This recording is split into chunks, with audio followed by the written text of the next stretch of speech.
Élection 2023, le Front commun pour le Congo sort de son silence et tient le président Félix Tshisekedi seul responsable du chaos électoral. La famille politique de Joseph Kabila l'a fait savoir dans un communiqué signé Raymond Chibanda, président de la cellule de crise. Entre-temps, le vote se poursuit ce jeudi dans les centres qui ont connu du retard hier, mercredi. Denis Kadima rassure que toutes les mesures sont prises pour que les opérations de vote continuent sans interruption. À ces sujets, justement, 5 candidats présidents de la République, dont Martin Fayulu, Kéma Lilo, Théodore Ngoï, Denis Mukwege et Floribert Anzolini, alertent sur les irrégularités observées hier lors des opérations de vote. Ils exigent la réorganisation des élections par une CENI recomposée. C'est l'heure de vous informer sur Télé 50, Madame, Messieurs. Bonjour. Plusieurs Congolais se sont rendus aux urnes mercredi 20 décembre pour élire leurs nouveaux dirigeants. D'autres n'ont pas pu les faire suite à certains bureaux restés fermés. Ils exercent leur droit de vote ce jeudi. C'est ce qu'a affirmé le président de la Commission électorale nationale indépendante, Denis Kadima, saluant l'engouement constaté dans les centres de vote. Détail avec Gloria Mbouya-Moutala. Prêchant par l'exemple, le président de la CENI s'est rendu en milieu d'après-midi du 20 décembre 2023 à l'école chrétienne de Kinshasa à Macampagne, dans la commune de Ngaliema, pour exercer son droit de vote. Quand je suis allé voter, j'ai vu vraiment que les gens étaient même contents de venir poser leurs problèmes et je n'ai pas senti une quelconque hostilité. Juste après, Denis Kadima s'est rendu notamment à l'église pentecôtiste du Congo pour prendre la température de déroulement des opérations. Son constat a été on ne peut plus positif. Aujourd'hui, moi j'ai vu une très grande participation. J'ai vu un grand engouement et je pense que ça c'est très important. Les gens ont été patients dans la file et il y en a même malgré tout ce qu'il y avait comme temps d'attente et tout ça, qui étaient très enthousiastes. Du fait des retards observés dans leur ouverture, les bureaux de vote sont restés ouverts au-delà de l'heure prévue de fermeture. Le patron de la centrale électorale a indiqué que les élections vont se poursuivre ce jeudi pour les bureaux qui sont restés fermés. Les bureaux de vote où les gens ont pu voter ne peuvent plus être réouverts. Demain, ça sera simplement les bureaux de vote qui n'ont pas pu ouvrir. Ce n'est pas ceux qui ont connu du retard comme tel, c'est ceux qui n'ont pas ouvert. Ça signifie que ce n'est même plus une question de retard. Ils n'ont pas ouvert. Maintenant, on leur donne une chance de le faire. Et ça sera de 6h à 17h. Le président de la CENI, Denis Kadima, a par ailleurs fait savoir que tous les Congolais voteront, car c'est une question de justice et d'égalité. Et suite à l'effervescence des électeurs devant les bureaux de vote, les questeurs adjoints justifient cela par la mauvaise gestion de la file d'attente, affirmant que rien ne pourra perturber la tenue des élections. Sylvie Birembano a par ailleurs indiqué que les retards du début des votes est entre autres dû au fait que les matériels ne pouvant être déployés dans des centres qui ne sont suffisamment pas sécurisés, mais la situation est maîtrisée. On l'écoute au micro de Gloria Mbouya-Moutala. On ne peut pas faire entrer les électeurs en pêle-mêle. Ils doivent entrer par ordre d'arrivée. Parce que nous devons gérer correctement la file d'attente. Et ici, nous sommes dans le bureau G. Le bureau G prend en charge les électeurs qui ont des noms qui commencent par KU jusqu'à LU. C'est ça la règle. Alors, ils sont en train d'entrer au fur et à mesure. On m'a dit qu'il y avait une panne ici. Ce n'était pas une panne. C'était un ouvrage de papier, vous l'avez constaté. Ce n'était pas une panne. On n'a même pas besoin d'appeler un technicien. Il fallait seulement enlever le papier. Et le TICV, il a pris ça en charge. Après qu'il ait pris en charge, vous avez vu que le vote a continué. Je suis satisfait du déroulement des élections. Je suis allé, je crois que tout le monde est en train de voter. Il n'y a pas de bureaux qui ont ouvert et fermé. La situation est en train d'être maîtrisée. S'il n'y a pas de retard, les bureaux ne fermeront pas s'il y a encore un électeur à la file d'attente. Prendre le risque de déployer du matériel alors que la salle n'est pas sécurisée. Nous avons commencé selon les structures qui sont mises à notre disposition. La CENI n'a pas de bureau. La CENI utilise les écoles. La CENI utilise les bureaux des écoles. Alors nous sommes obligés de voir d'abord l'état sécuritaire avant avant de déployer le matériel, on n'a pas de serrure.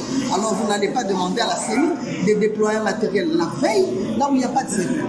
Nos procédures disent que les bureaux de vote doivent être aménagés 48 heures avant ou au plus tard la veille.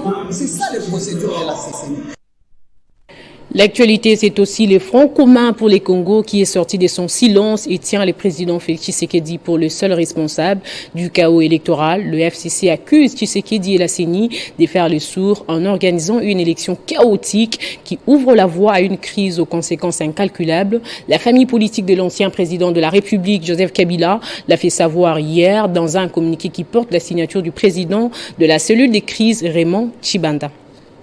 Le Front commun pour le Congo, plateforme politique de l'ancien président de la République Joseph Kabila Kabange, a dénoncé les violations ainsi que les irrégularités ayant émaillé les processus électoraux en RDC depuis son début jusqu'au jour du vote le 20 décembre dernier. Dans une correspondance signée par son coordonnateur des crises, Raymond Tshibanda, l'FCC appelle ses militants à une mobilisation tous azimuts pour le retour à l'ordre constitutionnel. Il appelle tous ses cadres et militants à se tenir prêts pour les actions qui vont être décrétées dans le cadre de cette mobilisation générale en vue de créer les conditions du retour à l'ordre constitutionnel, aujourd'hui violé, et de rendre le pouvoir au peuple, souverain, primaire, à travers des élections réellement inclusives, libres et transparentes. Bien avant, le FCC invite également la population congolaise à se prendre en charge et en application des dispositions pertinentes de la Constitution, à se mobiliser comme un seul homme pour mettre fin à ce régime qui use et abuse de la puissance publique et qui gère le pays en violation de la Constitution et des lois de la République. Pour le Front commun pour le Congo, l'attitude de l'actuel régime mène le pays au chaos, mais aussi ouvre la voie à une crise aux conséquences incalculables et tend à réduire à néant les avancées engrangées depuis 2001 sous le terrain de la construction d'un État républicain économiquement fort et socialement solidaire. Pour cela, le FCC dit tenir le président Félix Tshisekedi en qualité de garant du bon fonctionnement des institutions pour seul responsable de ce chaos électoral voulu et organisé par lui et ses obligés de la CENI. Par ailleurs, le FCC dit déplorer l'attitude de la communauté internationale, partenaires bilatéraux et multilatéraux confondus, qui est bizarrement, soutient-elle, est devenu aveugle et aphone depuis l'alternance au sommet de l'État en 2019 et qui, au regard des valeurs et principes dont elle réclame, s'est montrée complaisante à l'égard d'un pouvoir dont la nature dictatoriale est plus qu'évidente et dont la gouvernance politique, économique, sociale et sécuritaire constitue une menace pour la paix et la stabilité du pays. Il convient de rappeler que le FCC est la force de l'opposition et a refusé de participer au processus électoral. En application à ces décisions, ces membres n'ont pas postulé à différents scrutins. Et des réactions se multiplient. De son côté, le candidat président de la République, Denis Mukwege, rejette cette décision du président de la Commission électorale nationale indépendante de prolonger les votes au-delà du délai fixé par la Constitution du pays. Nul n'est au-dessus de la loi, a-t-il dit. Pour lui, cette situation confirme les craintes de fraude électorale visiblement planifiées. Les prix Nobel de la paix 2018 justifient sa position par le fait que les machines à voter n'ont pas été acheminées dans plusieurs localités de province, soit ont été trouvés entre les mains de personnes non attitrées, voire même de candidats. Face aux irrégularités constatées lors du scrutin combiné du mercredi 20 décembre, 5 candidats présidents de l'opposition, dont Martin Fayulu, Denis Mukwege, Théodore Ngoy et autres, ont fait sujet à la mauvaise organisation des élections. Dans une déclaration commune, ils appellent l'UIA, la SADC et toute la communauté internationale à considérer que les élections générales n'ont pas eu lieu ce 20 décembre 2023 en République démocratique du Congo. L'opération de vote n'aura été qu'un simulacre dont les résultats ne concerneront que des électeurs de quelques bureaux de vote. En conséquence, nous appelons le peuple congolais, la CENI, le gouvernement, la SADC, l'Union africaine et la communauté internationale à constater qu'au matin du jeudi 21 décembre 2023, les élections générales prévues au 20 décembre 2023 n'auront pas eu lieu, comme le prévoit la Constitution et la loi électorale. À constater qu'il n'existe légalement aucune dérogation possible au jour du scrutin La dérogation ne concernant que les heures d'ouverture et de fermeture. Une telle dérogation d'heures et non de jours doit être motivée et ne peut être décidée que dans les conditions assurant l'égalité des citoyens devant le suffrage, conformément aux dispositions de l'article 52 de la loi électorale. A constaté l'impossibilité constitutionnelle et légale pour la CENI de déroger au jour fixé pour l'élection générale, c'est-à-dire le 20 décembre 2023, comme l'a relevé la Cour constitutionnelle sous R-Cons 2120 en réponse à notre requête, en examen de la régularité du processus électoral en question, par l'usage du concept délais électoraux incompressibles. Agir autrement consisterait à consacrer une prise de pouvoir par la force et son exercice en violation de la Constitution, ce qui obligerait le peuple congolais à y faire échec conformément aux dispositions de l'article 64 de la Constitution, à exiger la réorganisation de ces élections ratées par une CENI autrement composée à une date qui sera fixée dans les conditions d'égalité de toutes les parties prenantes. Et à Kinshasa, le vote s'est poursuivi jusque tard dans la nuit d'hier mercredi pour ce qui concerne notamment les bureaux qui n'ont connu un retard dû au déploiement des kits. Nos reporters descendus sur place ont assisté à un vote dans des conditions difficiles. C'est le cas du lycée Kabambar où le vote commençait largement en retard s'est poursuivi jusque très tard dans la nuit du mercredi 20 décembre comme en témoignent ces images.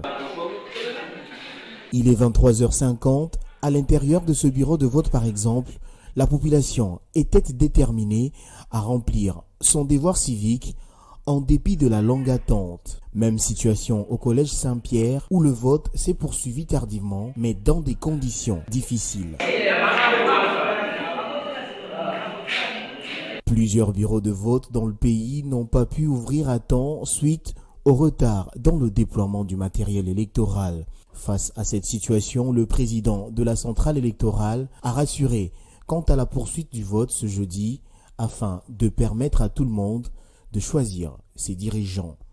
Une option qui n'a pas du tout rencontré l'assentiment de l'opposition qui dénonce une violation de la loi électorale. Selon la CENI, la publication des résultats provisoires de la présidentielle devrait intervenir ce 31 décembre 2023. Les élections se sont passées dans un climat de sérénité sur l'ensemble de la province de l'Ituri hier mercredi. Des milliers d'Ituriciens se sont rendus dans les centres de vote. Le gouverneur de l'Ituri remercie les dignes citoyens qui se sont librement exprimés dans les isoloirs. Entre-temps, le lieutenant Louboyan Kashamadjoni annonce des poursuites judiciaires à l'encontre de toute personne ayant organisé les sabotages de des sites d'enrôlement au quartier Mouzipela.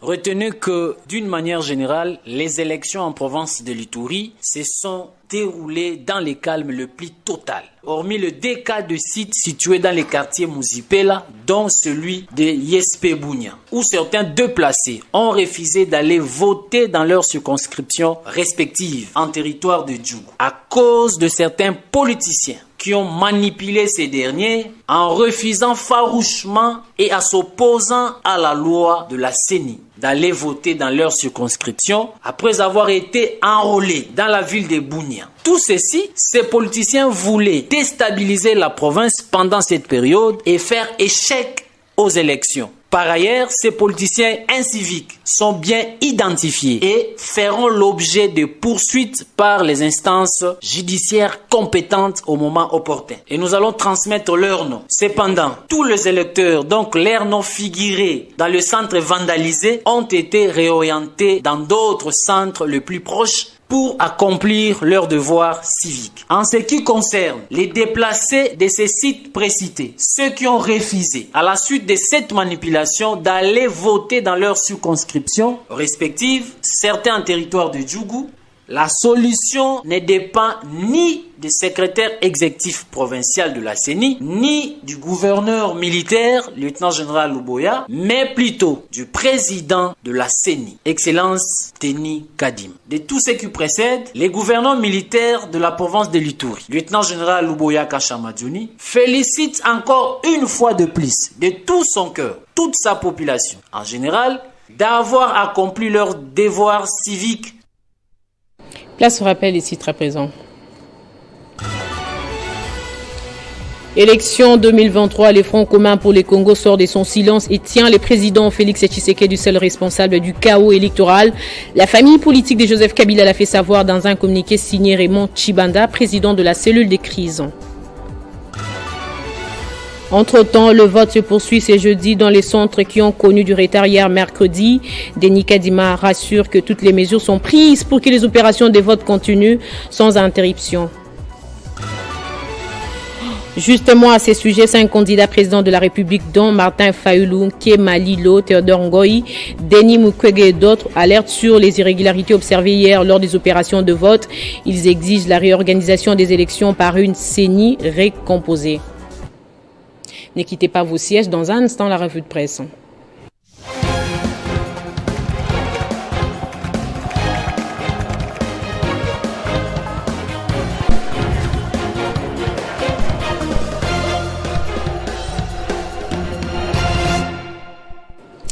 Ici avec Moïse Chamala qui me rejoint de l'autre côté du studio. Bonjour et bienvenue Moïse. Bonjour Jenny KMB, merci et bonjour à tous ceux qui nous suivent de partout en RDC.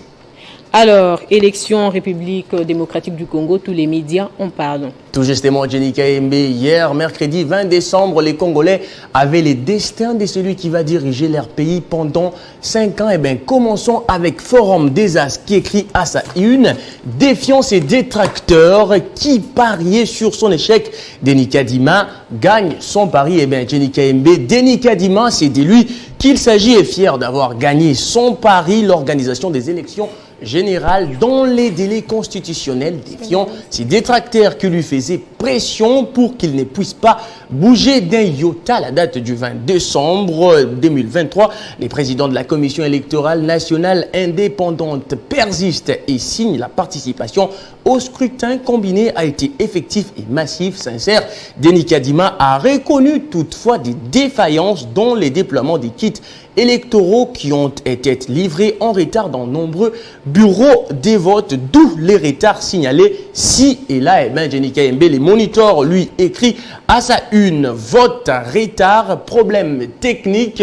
Les premiers rapports à la CENI sont inquiétants. Eh bien, Jenny KMB, comme il est écrit, entre engouement, énervement et bousculade, les Congolais de la RDC votent tant bien que mal. C'est mercredi pour des élections générales à haut risque auxquelles les présidents sortants Félix Tshisekedi s'est présenté face à une opposition morcelée qui a rapidement dénoncé des irrégularités des premiers centres de vote de l'Est du pays, vaste ou en avance d'une heure sur l'Ouest, ont commencé à travailler peu après 6 heures parce que les matériels des kits électoraux n'étaient pas encore présents sur place. Mais quittons la CENI pour les gouvernements. Il est écrit à la une des ACP, les gouvernements félicitent les peuples congolais pour sa participation massive aux élections. Eh bien, Jenny KMB, les gouvernements de la RDC a félicité les peuples pour la participation massive à ces scrutins du mercredi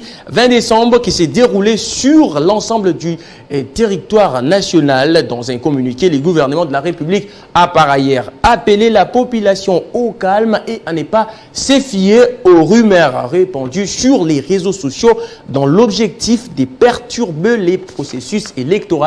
Si d'un côté les gouvernements félicitent, de l'autre côté l'opposition décrit et dénonce. C'est le cas à la une du nouveau média.cd. Il est écrit: élection, Denis Mukwege rejette la décision de la CENI de prolonger les votes au-delà du délai fixé par la loi. Eh bien, Jenny KMB, ses candidats à l'élection présidentielle, s'est prononcé à travers un communiqué publié ce mercredi 20 décembre. Dans la soirée, il dit, je cite, nous rejetons avec fermeté la décision du président de la CENI de prolonger les votes au-delà du délai fixé par la loi, a précisé le prix Nobel de la paix Denis Mukwege de l'autre côté. C'est sur cette point CD, lui écrit, les FCC tient Félix Tshisekedi pour celle responsable du chaos. Jenny Kayembe, dans un communiqué publié ce jeudi 21 décembre 2023, les Fronts communs pour les Congo de l'ancien président de la République, Joseph Kabila, tire la sonnette d'alarme sur les processus électoraux entachés de plusieurs irrégularités. Irrité, Jenny, les FCC accusent Félix Tshisekedi et les bureaux de la Commission électorale nationale indépendante de faire les sous en organisant une élection chaotique qui ouvre la voie à une crise aux conséquences incalculables. Mais quittons les politiques pour les religieux cette fois. C'est sur actualité.cd qu'il est écrit « Élection en RDC, la Moé Senko ECC relève des irrégularités dans les déroulements des élections ce mercredi à travers les pays. Jenny, la mission d'observation électorale Moé Senko ECC dévoile dans la soirée son rapport des fins des journées pour les élections en RDC. Jenny Kayembe, des bureaux de vote non opérationnels, déploiement tardif des matériels et destruction des matériels dans certains centres sont parmi les principales irrégularités relevées par la Moé Senko au Sankuru, à Kinshasa et ailleurs. Par exemple, certains bureaux ont ouvert à 17h. Et Moïse, face à toutes ces inquiétudes, peut-on toujours parler d'un pari gagné? Oui. La question reste posée. Oui, parce que les élections se sont tenues dans les délais constitutionnels. Avec le chaos, c'est vraiment du chaos électoral, comme le disent certains opposants. L'œuvre humaine a toujours la eu suite des imperfections. Dans nos prochaines éditions. Ce journal est complètement terminé. Merci à vous tous de l'avoir suivi et bonne étude des programmes sur Télé 50.